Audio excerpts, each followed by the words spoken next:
We are visiting with Mickey Goldsen, publisher of Criterion Music from Hollywood, California, and the world, of course.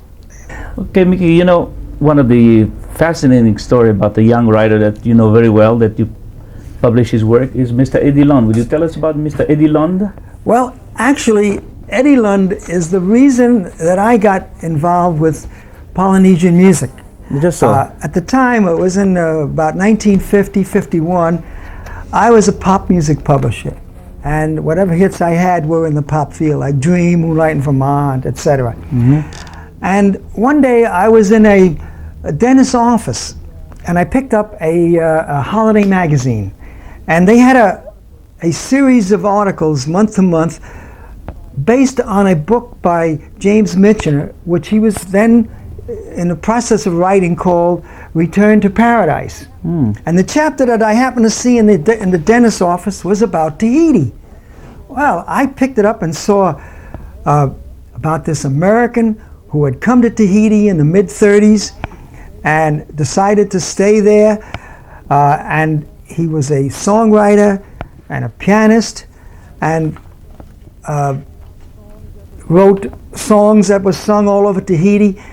And I said to myself, you know, I'm very much interested in a guy that writes songs, that lives in Tahiti, because I had never published any Polynesian music. And it mentioned, among other things, the fact that he played at Quinn's. And at Quinn's at the time, and which is now out of business. But Quinn's was a swinging place, and I've got to tell you something funny about Quinn's that not too many people know. That originally the Quinn, when he first opened the place, he was married to Marcel, and he was an American who came down there and married this lovely Tahitian woman. Marcel came from a very famous family, and he decided to open up an ice cream parlor.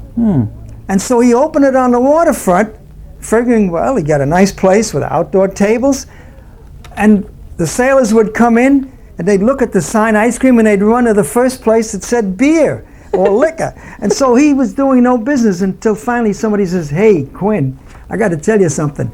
You got the wrong product.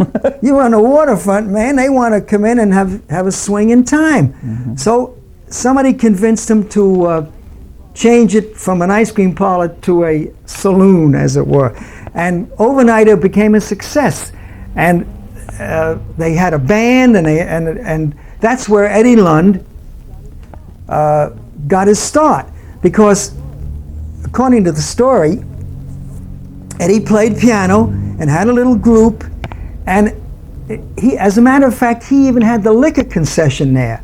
And he would buy 100 cases of liquor from San Francisco, have it shipped down, and they paid rent to the Quinn family. At Marcel's family really owned the place. And so the interesting thing about it was that it said that on Saturday night, Eddie would finish playing into the wee hours of the morning. They'd go to Lafayette, which opened at that time at about 11:30, and play there, and then he'd go to church and play for church services. Well, it just fascinated me that that this American went down there and did that. So I wrote him a letter.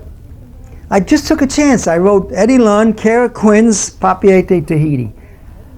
And about 3-4 months later, because in those days the only mail that went down by freighter, and it took that long before a letter went down and came back. And I got a letter saying, this is ironic that I should hear from a Hollywood publisher, because when I was up in the United States 6 months ago, nobody would talk to me about my songs. That's fantastic. Yeah, and he mentioned a few people that he tried to get to see, and they wouldn't even talk to him. So I said, my doors are wide open. Just send me some music. And he sent me some of the things, and interestingly enough, he had made records. He started to make records down here around 1947. And he even had sheet music printed.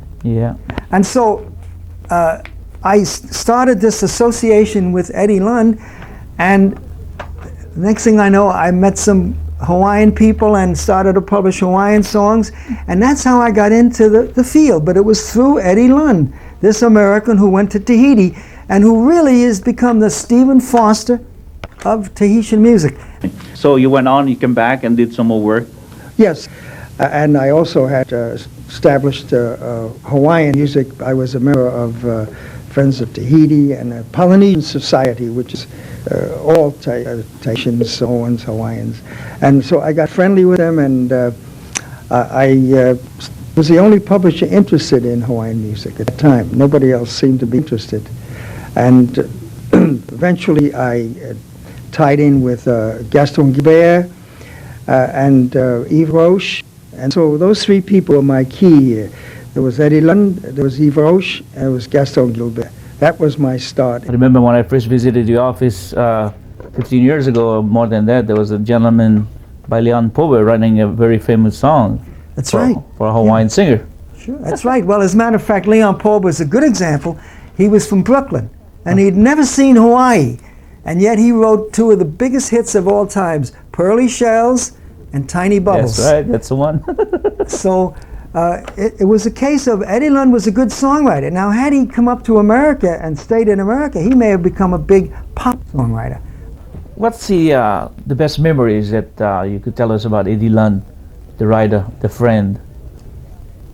Well, the best memory about Eddie was the fact that he was such a great host.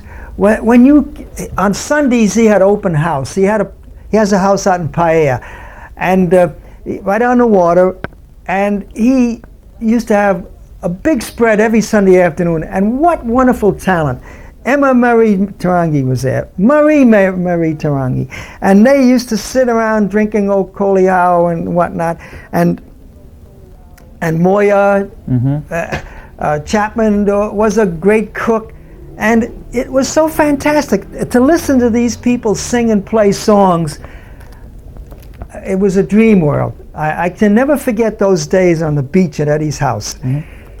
There's one sad note, and that is Eddie Lund is not here to enjoy hearing his music. As you know, he left us in 1973, but his spirit is still there, and his songs will carry on his name for a long, long time. They sure will.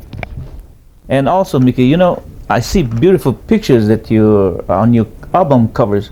You take that yourself, don't you? Well, I tell you, I do, Yvon, and I'd say that I did it out of kind of self-protection, because I once needed a picture for a cover of an album, and I was in Hawaii at the time, and I went to a photographer whose photograph I saw, and I liked it very much.